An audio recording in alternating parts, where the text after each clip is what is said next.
میڈسٹینڈ اپنی بیماری کو سمجھیے۔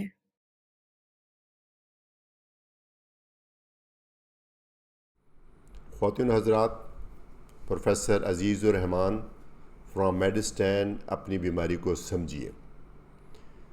آج ہم ایک بات کرنے جا رہے ہیں ایک بیماری جس کا نام ہے گیسٹرو اسوفیجیل ریفلکس ڈیزیز، یا اس کو ہم شارٹ میں کہتے ہیں گرڈ یا جرڈ، GERD، جرڈ یا گرڈ کہہ سکتے ہیں، جیسے بھی کہنا چاہیں آپ۔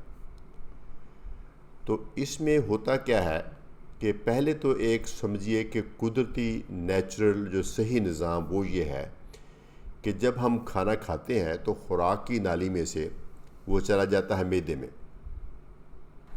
اور معدے میں وہ خاصی دیر تک رہتا ہے، کئی گھنٹوں تک رہتا ہے، ڈپینڈ کرتا ہے کہ کھانے میں کیا تھا۔ اگر آپ کھانے میں چکنائی تھی زیادہ تو زیادہ دیر رہے گا، اگر چکنائی نہیں تھی تو تھوڑی دیر رہے گا، لیکن پھر بھی 2-3 گھنٹے وہ اسٹمک میں رہتا ہے۔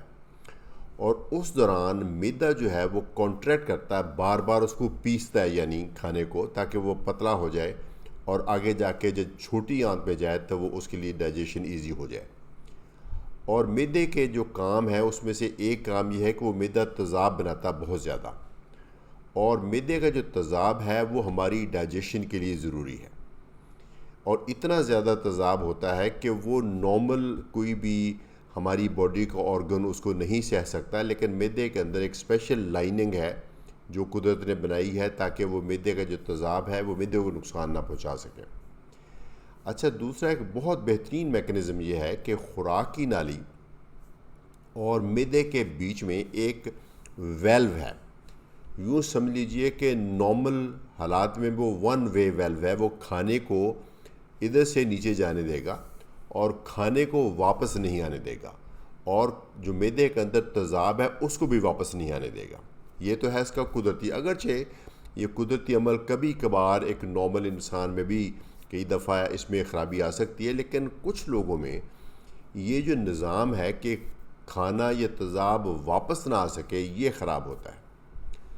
تو اس میں نتیجے میں یہ ہوتا ہے کہ جب کبھی ہم خاص طور پہ کھانا پیٹ بھر کے کھا لیں اور کھانے میں مسالہ بھی ہو، چکنائی بھی ہو، اور کھانے کے بعد ہم لیٹ بھی جائیں، تو معدہ جب وہ کانٹریکٹ کرتا ہے تو اس کے نتیجے میں وہ کھانا بھی اور تیزاب بھی خوراک کی نالی میں آ جاتا ہے، جو کہ نارملی نہیں آنا چاہیے۔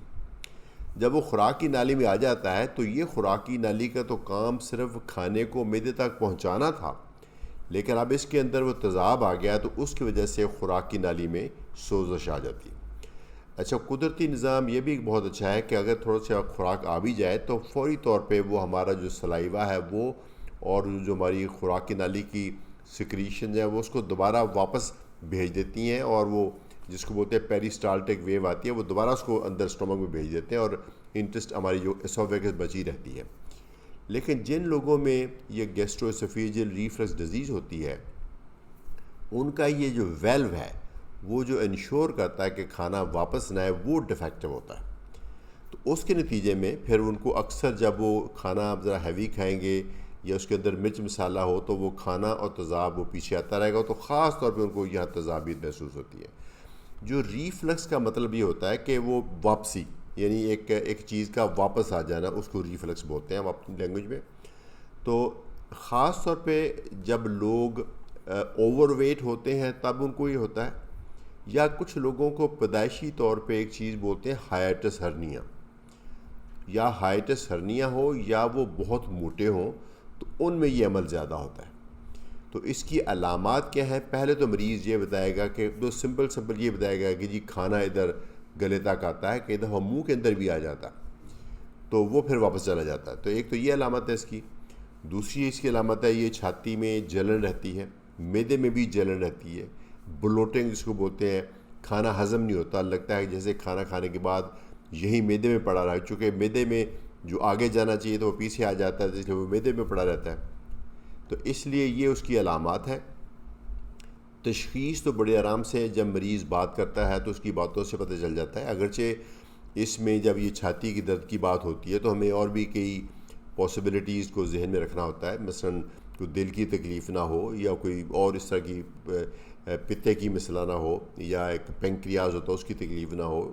تو تو یہ ساری چیزیں ذہن میں رکھتے ہیں، لیکن علامات سے یوزلی پتہ چل جاتا ہے کہ یہ ریفلکس کا کیس ہے.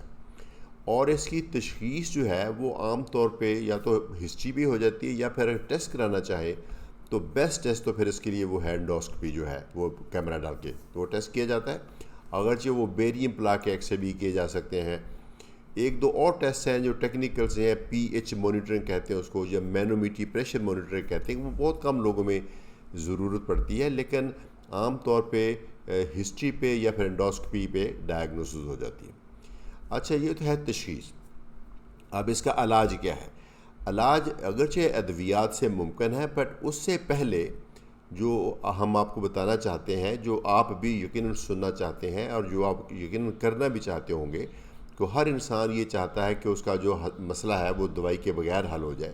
یقیناً اگر ایسا ہو جائے تو بڑی اچھی بات ہے. تو 2-3-4 چیزیں ہیں جو آپ کر سکتے ہیں اور وہ بہت ہی مفید ہیں. ایک تو یہ ہے کہ پیٹ بھر کے نہ کھانا کھایا جائے، کھانے معدہ ہلکا رکھ کے، آدھا معدہ رکھ کے کھایا جائے.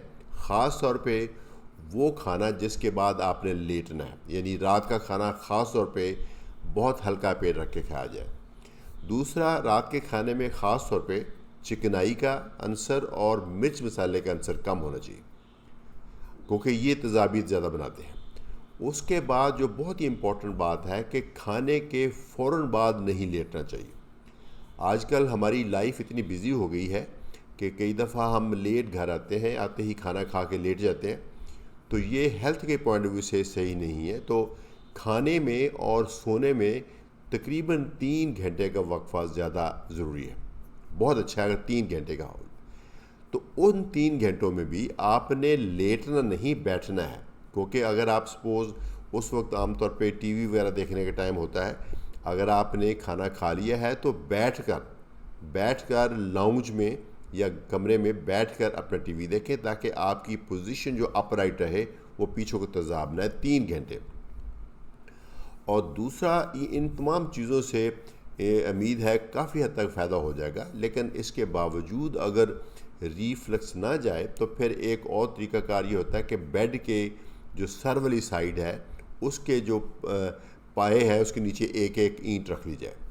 لیکن صرف تکیہ یہاں رکھنے سے مسئلہ نہیں حل ہوگا، چونکہ اگر آپ پلنگ میں اپنا ایسے تکیہ رکھ کے گردن اوپر اٹھا بھی لیں گے تو یہ دھڑ تو آپ کا نیچے رہے گا نا. تو اونچا اٹھانے سے یہ ہوگا کہ جو گریویٹی کا افیکٹ ہے اس کی وجہ سے تھوڑا سا کھانا نیچے کو رہے گا اور اوپر نہیں آئے گا. تو ایک یہ بھی کیا جا سکتا ہے. یہ تمام چیزیں کچھ لوگوں میں تو افیکٹو ہوتی ہیں لیکن سب میں نہیں ہوتی. اگر ان کے باوجود آپ کی جرڈ کی سمٹم نہ جائیں تو پھر آپ اپنے ڈاکٹر سے مشورہ کریں اور پھر اس کی ادویات کے ساتھ ہیلپ کی جا سکتی ہے. ادویات کیا ہیں؟ ایک تو ہیں جو وہ ادویات جن سے تیزاب کا بننا کم ہو جاتا ہے. اس میں پی پی آئیز کہتے ہیں، یہ H2 بلاکرز ہیں، یا نئی ایک دوائی آئی ہے پی کیبز، بہت ہی افیکٹو ہیں. وہ معدے کے تیزاب کو ایک دم سے بہت کم کر دیتے ہیں، یعنی اس کا چوتھا حصہ یا اس سے بھی کم کر دیتے ہیں. تو تیزاب بنے گے جب کم تو واپس بھی کام آئے گا. تو پہلا تو اسٹیپ یہ ہے کہ وہ آپ دوائی لے لیں.